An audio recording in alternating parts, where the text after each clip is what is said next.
আসসালামু আলাইকুম। বিএনপির জন্ম হয়েছিল হা না ভোট দিয়ে। এই বিএনপির আবার ধ্বংস হবে হা না ভোটের মাধ্যমে। এই ধ্বংস হওয়ার কারণে বিএনপি আগে হা না ভোট চায় না, কারণ হা না ভোট হলেই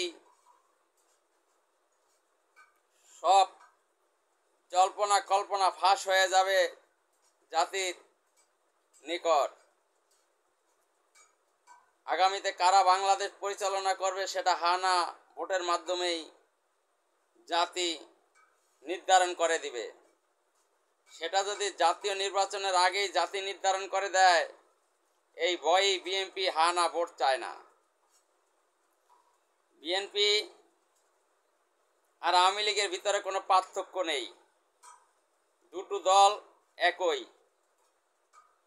বিএনপির পরিণতি আওয়ামী লীগের মতন হবে, সেদিন কিন্তু বেশি দূরে নয়।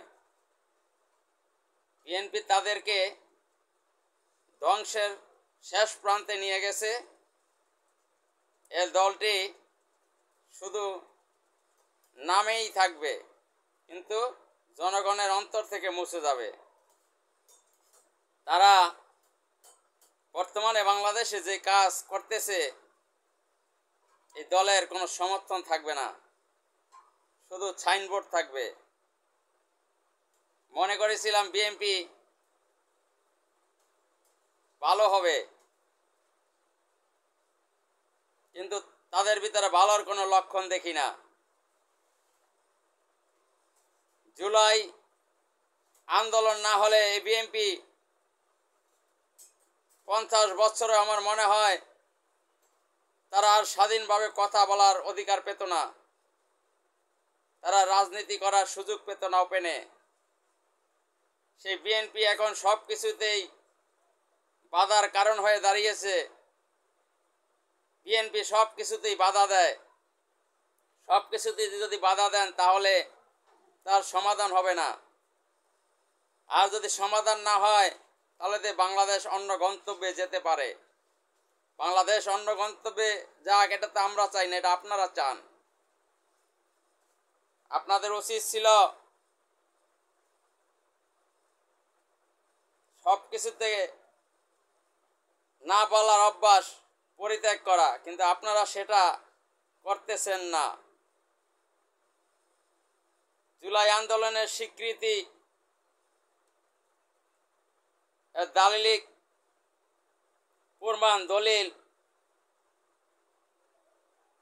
এর বিচারিক প্রক্রিয়া, এই সনদের স্বীকৃতি, সেটা আগে হলে সমস্যা কোথায়? আপনারা বলতেছেন এর আইনি কোনো ভিত্তি নেই। বর্তমানে যে ইন্টারিম গভর্নমেন্ট সে দেশ পরিচালনা করছে, সে কোন আইনের ভিত্তিতে দেশ পরিচালনা করছে? এদের তো উচিত ছিল 3 মাসের ভিতরে নির্বাচন দেওয়া, কিন্তু তারা তো 13 মাস অতিক্রম করে ফেলছেন। তারা কিভাবে দেশ পরিচালনা করছেন সেটা জাতির কাছে বলেন না, আর বলেন জুলাই সনদের আইনি স্বীকৃতি দেওয়া যাবে না, আইনি জটিলতা রয়েছে।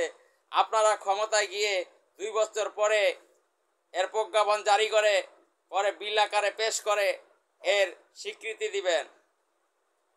অন্ধকে হাইকোর্ট দেখান, মনে করছেন সব কিছু আপনারা বোঝেন, আর এই দেশের মানুষ কিছু বোঝে না। জুলাই সনদকে আগে স্বীকৃতি দিলে তো আপনাদের ক্ষমতা পাকাপোক্ত করার নস্যাৎ হয়ে যাবে। এজন্যই টালবাহানা শুরু করেছেন। টালবাহানা কিন্তু এদেশের জাতি বুঝে ফেলছে। আপনাদেরকে আগামী জাতীয় নির্বাচনে এদেশের জনগণ ম্যান্ডেট দিবে না, আপনারা সরকারও গঠন করতে পারবেন না। কারণ বাংলাদেশ জামায়াত ইসলাম চমক দেখিয়ে দিয়েছে। তারা বলছে আমাদেরকে যদি এদেশের জনগণ এদেশের শাসনভার তুলে দেয় তাহলে আমরা সরকারি কোনো সুযোগ সুবিধা নিব না। এটা আপনারা বলতে পারেন নাই। আপনারা নিজেদেরকে বড় এবং পুরনো দল মনে করেন, আপনারা এখনো রাজনীতি শিখেন নাই। আপনারা শিখেছেন মানুষকে তুচ্ছ তাচ্ছিল্য করা, মানুষকে হ্যাঁ প্রতিপন্ন করা। আপনারা চাইতেছেন আপনারাই আজীবন ক্ষমতায় থাকবেন, আর কেউ যেন এদেশে ক্ষমতায় আসতে না পারে। অন্যদেরকে আপনারা সহ্য করতে পারতেছেন না, অন্যদেরকে সহ্য করতে হবে।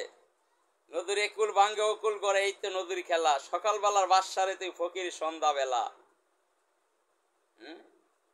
আজীবন ক্ষমতায় আপনারাই থাকবেন, অন্য কেউ আসতে পারবে না, এই ধারণা ভুলে যান। দল আপনাদের থাকবে, কিন্তু এদেশের রাষ্ট্রীয় ক্ষমতায় অন্য শক্তি আসবে। এদেশের মানুষ চেঞ্জ চায়,